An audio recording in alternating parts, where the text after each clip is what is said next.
In the face of yet more scientific evidence of the adverse health effects of genetically modified foods, country after country is working to ban, limit, or restrict the cultivation and testing of GM crops. But as the biotech giants gear up the PR war against their opponents, the question of what people can do to avoid GMO foods is becoming more important than ever. This is the GRTV Backgrounder on Global Research TV. Genetically modified food crops have long been sold to the public as the answer to humanity's 21st century food supply problems.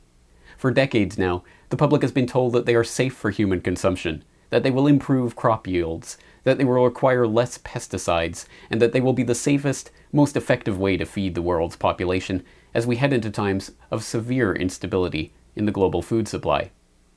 Although scientific research has long exposed these claims as biotech propaganda, a new batch of studies in recent months has garnered attention for upending every one of these claims about GMO technology. Last month, a new study published in the Journal of Food and Chemical Toxicology found that rats fed Monsanto's patented NK603 GMO corn were more likely to develop tumors and suffer severe liver and kidney damage. The study followed 200 rats over 2 years, divided into 10 groups of 10 males and 10 females. 3 groups were fed the NK603 corn alone, 3 groups were fed the corn treated with Roundup herbicide, 3 groups were not fed the corn but their water was treated with Roundup, and a control group was fed non-GM corn and plain drinking water. The researchers found that the rats that consumed the GM corn or the Roundup, separately or combined, were prone to serious health problems that typically did not manifest until the 4th month of the trial. Industry-sponsored rat feeding tests only span 3 months. This comes in addition to numerous studies in recent years showing that, contrary to the claims of the GM food supporters, GM crops neither produce larger yields nor reduce the amount of pesticides necessary for the cultivation of crops.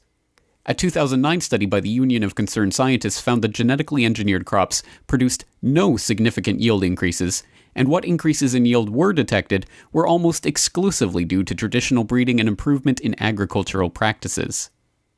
This was affirmed in a report to the UN Human Rights Council last year, showing that the scientific literature demonstrates that the greatest potential for increased yield in the future comes not from GMO foods, but from organic, agroecological practices that are capable of doubling yields within entire regions in under 10 years.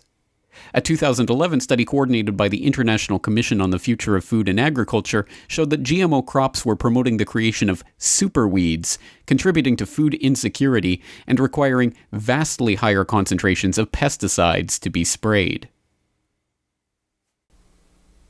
As convincing as the results of this latest research is, it only adds to an already voluminous body of research in the scientific literature that has already undermined claims of GMO safety and efficacy.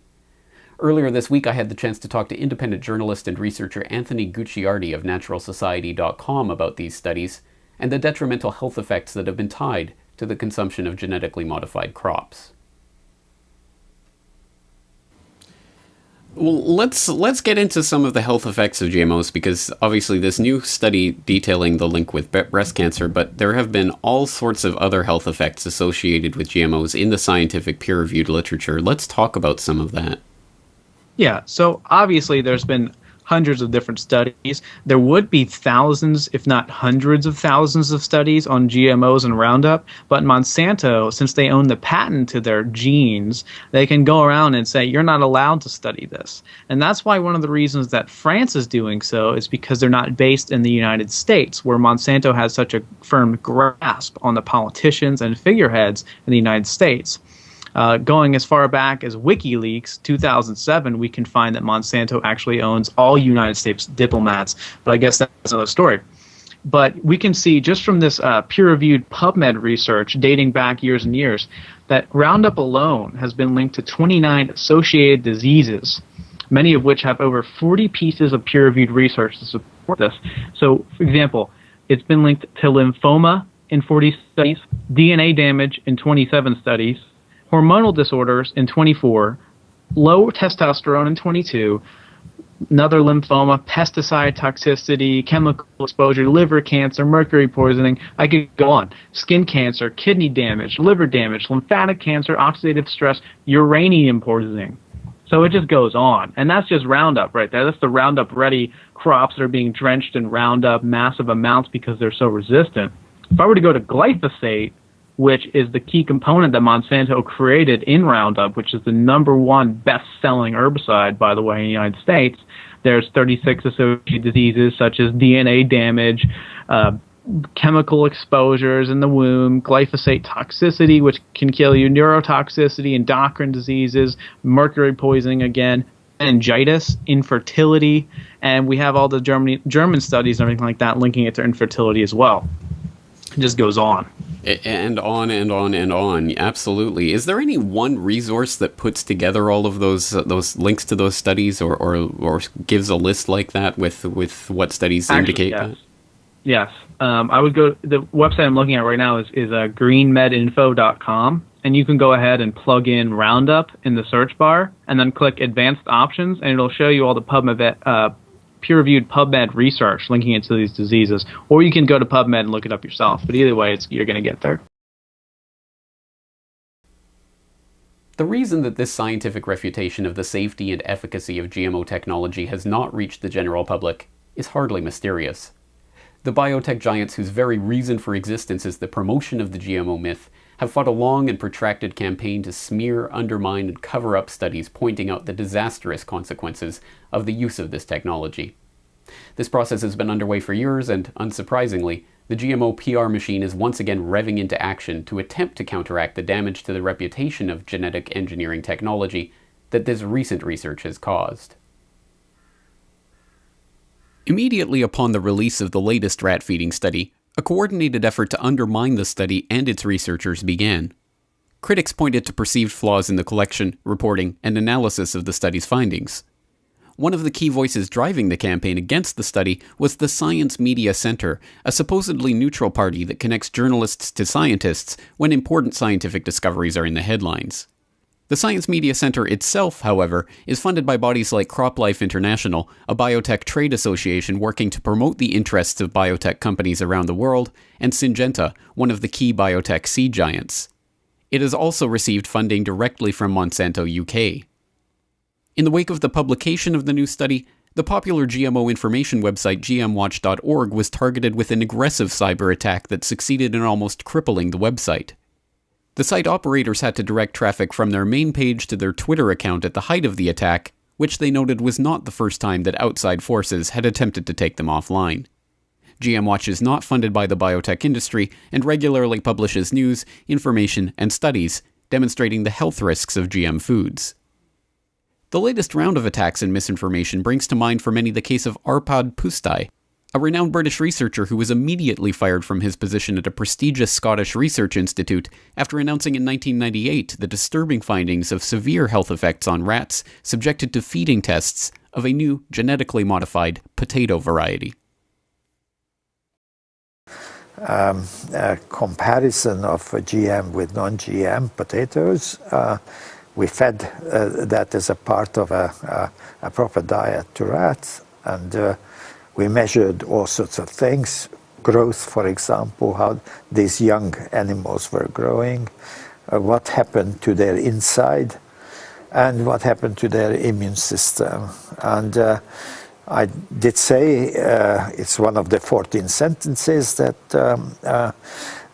it became clear that the GM had a slower growth. It had problems with internal development of its organs, and it certainly knocked out the immune system. That was one of the two sentences. And then the other thing I did say that, and I very strongly believe in it even now, that we do have all the methods available for testing the safety of GM crops. And I think that I did also say that this is, it will be unforgiven by humanity if we don't do it but use them as our guinea pigs. Still, Despite the best efforts of the biotech giants and their financially connected apologists, public skepticism over the benefits of GM foods is reaching new highs, even as public awareness that GMO crops already account for a large percentage of the North American food supply is also hitting record levels. This awareness and understanding is slowly being transformed into action as grassroots movements are prompting country after country to set up new barricades against the introduction and spread of these GMO foods.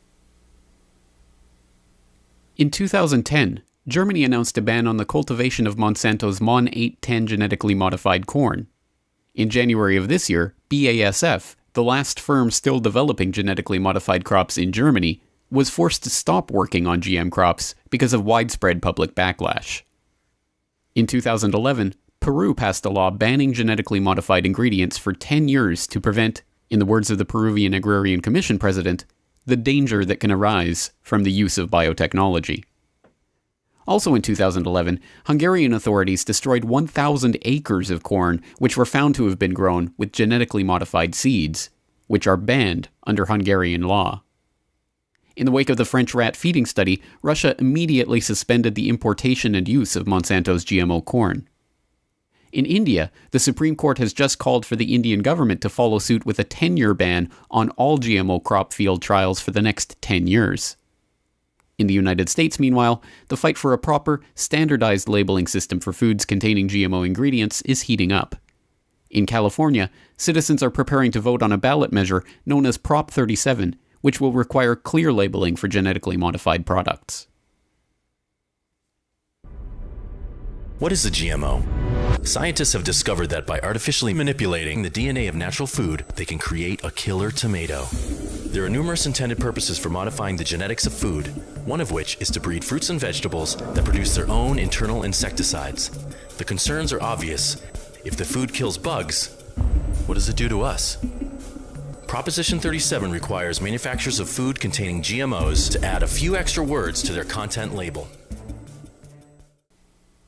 As promising and hopeful as it is that people are moving to ban GMO foods from their country, and as helpful as movements like the Prop 37 GMO labeling movement are in raising awareness of the issues, such activism runs the risk that the public will be placated into thinking that the legislative process can be relied on to keep this genome-altering technology in check.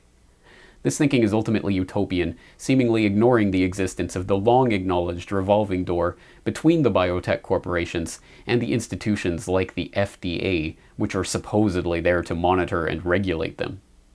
In the case of Prop 37, draft proposals of the text show lengthy lists of exemptions that would allow animals that have been reared on GMO feed or foods that contain as many as 10 GMO ingredients to be labeled as non-GMO foods. It's scarcely believable that any attempt to check the spread and use of these GMO foods by purely legislative means will survive the legislative process in a state that would render it ultimately effective. Much more important, as always, is what individuals can do for themselves to ensure that they do not purchase, support, or consume GMO products. Although the process of sorting through the ingredients and production processes of varying foods can be a bewildering experience, grassroots movements are now taking advantage of the crowdsourcing and networking powers of the internet to do an end run around the government regulatory process altogether to create usable, practical lists of truly non-GMO foods that can be cross-referenced by anyone with access to the internet. Websites like that of the Non-GMO Project at nongmoproject.org are helping concerned citizens to take matters into their own hands, to empower them to avoid GMO products altogether and to stop supporting the corporations that are producing these foods with our own funds. In the end, perhaps this is where the fight against GMO technology will ultimately be won. Not in the halls of Congress or Parliament, but on the dinner plates of an informed citizenry who have taken matters into their own hands and refuse to eat these GMO products. For more on this story and other breaking news and current events, please go to globalresearch.ca. For more research and analysis by James Corbett, please go to corbettreport.com.